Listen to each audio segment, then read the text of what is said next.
Chicken पुलावची ही जबरदस्त अशी recipe आज मी तुमच्या सोबत शेअर करणार आहे। एकदम परफेक्ट असा हा चिकन पुलाव तुम्ही सुद्धा रेडी करू शकता आणि हा बिर्याणीपेक्षा कमी नाही आहे। एकदम परफेक्ट असा हा बनाना, त्याबरोबर बटाटा सुद्धा मी यामध्ये टाकणार आहे आणि एकदम परफेक्ट असा हा चिकन पुलाव कसा बनवायचा तर चला बघूया ही जबरदस्त अशी चिकन पुलावची ही रेसिपी।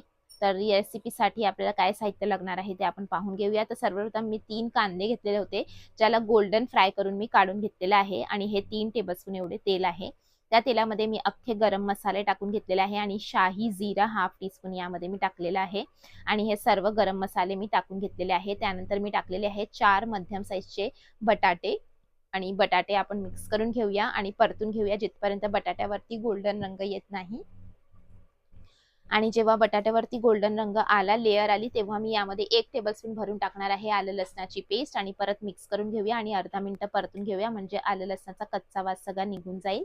त्यानंतर आपण यामध्ये कांदा जो फ्राय करून घेतलेला होता तो कांदा आपण यामध्ये टाकून घेऊया आणि कांद्याला सुद्धा आपण इथे मिक्स करून घेऊया आणि परतून घेऊया काही सेकंदासाठी। आणि कांद्याला सुद्धा मी मस्त असं बघा मस्त मिक्स करून घेतलेलं आहे। आता आपण यामध्ये टाकूया 2 मध्यम साईजचे टोमॅटो, रिंग गोल शेप मध्ये कट केलेले टोमॅटो टाकून घेऊया आपण यामध्ये, मिक्स करून घेऊया आणि मिक्स केल्यानंतर आता आपण याला चांगल्या प्रकारे हे बघा थोडे सॉफ्ट झालेले आहेत टोमॅटोज, तेव्हा आपण यामध्ये टाकूया 1 टीस्पून भरून धणे पावडर। तर हे पुन्हा 1 टीस्पून भरून धणे पावडर मी टाकून घेतलेले आहे। हाफ टीस्पून टाकूया गरम मसाला पावडर आणि 1 टीस्पून आपल्याला यामध्ये टाकायचा आहे बिर्याणी मसाला। बिर्याणी मसाला टाकण्याने खूप मस्त एकदम खुशबूदार तुमची जी पुलाव आहे ना तो रेडी होतो। मीठ टाकून घेऊया आपण चवीनुसार आणि परत मिक्स करून घेऊया या मसाल्याला आणि परतून घेऊया चांगल्या प्रकारे। आणि जो मस्त असा वास येतो ना या बिर्याणी मसाल्याचा, त्यानंतर आपण यामध्ये टाकूया चिकन। तर इथे मी घेतलेलं होतं 600 ग्राम चिकन, ज्याला स्वच्छ साफ करून आणि धुवून घेतलेलं आहे। ते चिकन टाकून आपण मिक्स करून घेऊया आणि परतून घेऊया। 3 ते 4 मिनिटं आपल्याला इथे परतायचं आहे, कारण चिकन मधनं थोडं थोडं जे पाणी सुटेल ना ते पाणी आपल्याला ड्राय करून घ्यायचं आहे इथे, कारण जो चिकनचा कच्चा वास सगळा निघून जाईल अशा प्रकारे जेव्हा तुम्ही परतून घेणार आणि पूर्णपणे पाणी जे आहे ना ते ड्राय करून घ्यायचं आहे। याच्याने आपला थोडं चिकन आणि बटाटा दोन्ही शिजतील सुद्धा। आणि हे बघा पूर्ण पाणी जे मी ड्राय करून घेतलं आणि तेल सुटेपर्यंत मी इथे परतून घेतलेलं आहे। अशा प्रकारे परतल्याने ना कच्चा वास सुद्धा निघून जातो आणि चांगल्या प्रकारे बघा मसाले सुद्धा आपले याबरोबर परतले गेलेले आहेत। आता या स्टेजवरती आपण टाकून घेऊया यामध्ये दही। दही टाकताना गॅसची फ्लेम लो ठेवूया, कारण दही फाटण्याची शक्यता असते, म्हणून मी इथे 100 ग्राम दही टाकलेली आहे लो फ्लेम करून।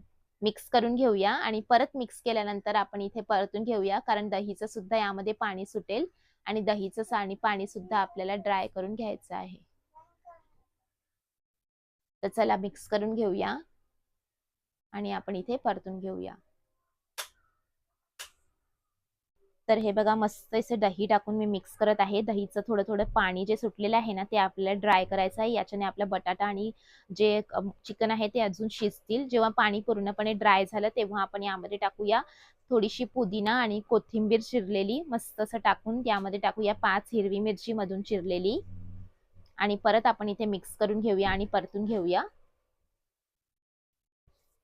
पुदिना टाकल्याने खूप चांगला पुलाव मध्ये टेस्ट येतो। तर चला मिक्स करून घेऊया आणि आपण इथे परतून घेऊया। हे बघा पूर्ण मस्त असं तेल सुटेपर्यंत आपण इथे परतून घेतलेला आहे। तर आता आपण या जेव्हा चांगल्या प्रकारे परतेल ना तेव्हा आपण यामध्ये राईस टाकूया। तर इथे मी घेतलेले होते हाफ केजी बासमती राईस, ज्याला 15 मिनिटं अगोदर मी भिजवत ठेवलेले होते। आता हे राईस टाकून आपण पाणी सुद्धा यामध्ये टाकून घेणार आहोत। तर चला मिक्स करून घेऊया पहिले, त्यानंतर आपण यामध्ये पाणी टाकून घेऊया। तर हे बघा अशा प्रकारे आपल्याला मिक्स करायचं आहे। त्यानंतर आपण यामध्ये राईसच्या हिशोबाने पाणी टाकून घेणार आहोत। तर मी इथे टाकणार आहे 2.5 ग्लास पाणी, कारण 2 ग्लास माझे बासमती राईस होते आणि 1 मध्ये मी 1.25 ग्लास पाणी टाकते, म्हणजे 2.5 ग्लास इथे मी पाणी टाकून घेतलेलं आहे। मिक्स करून घेऊया आपण इथे आणि मिक्स केल्यानंतर मीठ आपण चाकून घेऊया, कारण मीठ आपण पहिले टाकलेलं होतं। चाकून मीठ कमी असेल तर यामध्ये मीठ थोडंसं टाकून घेऊया आणि मीठ टाकल्यानंतर आता परत मिक्स करून घेऊया आणि मिक्स केल्यानंतर आपण आता गॅसची फ्लेम हाय ठेवूया आणि हाय फ्लेम वरती आपण इथे पूर्ण वरचं पाणी ड्राय करून घेऊया। त्यानंतर आपण दम करायला ठेवणार आहोत। तर चला हाय फ्लेम वरती वरचं पूर्ण पाणी आपण इथे ड्राय करून घेऊया। तर हे बघा वरचं पूर्ण पाणी मी ड्राय करून इथे घेतलेलं आहे। आता गॅसची फ्लेम लो करून एक मिक्स देऊया आणि एक मिक्स दिल्यानंतर आता आपण याला दम करायला ठेवणार आहोत। तर पहिले चांगल्या प्रकारे एक मिक्स दिल्यानंतर यामध्ये टाकूया थोडासा कांदा, फ्राईड ऑनियन इथे टाकून घेऊया वरतून।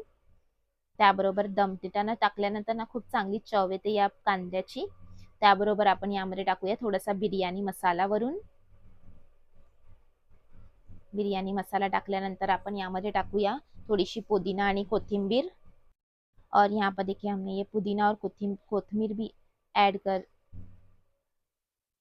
केलेला आहे। त्यानंतर आपण यामध्ये 2 ते 3 हिरवी मिरची मधून चिरलेली टाकून घेऊया।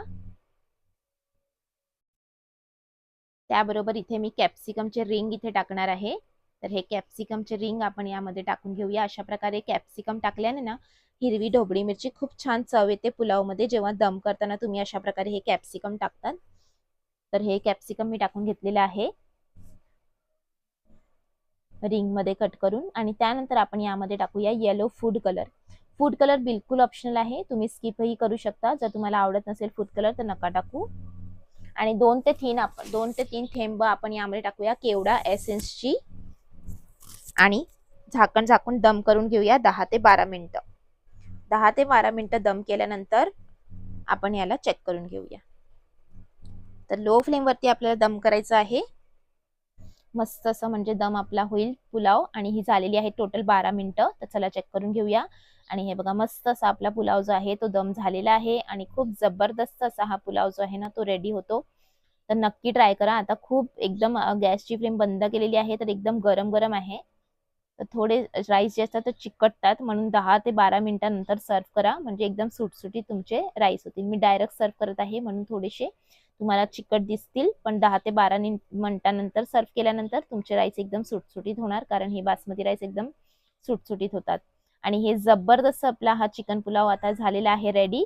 तर तुम्ही सुद्धा नक्की ट्राय करा ही पुलावची रेसिपी, तुम्हा सर्वांना खूप आवडेल अशी पुलावची ही रेसिपी आहे। तर चला आता गरमागरम आपण ही रेसिपी प्लेटमध्ये काढून घेऊया। तर तुम्हाला नक्की आवडेल अशी ही चिकन पुलावची रेसिपी तुम्ही ट्राय करा। रेसिपी आवडली तर शेअर करा फ्रेंड्स आणि फॅमिली सोबत, आणि चॅनलवरती नवीन असाल तर सबस्क्राईब करा।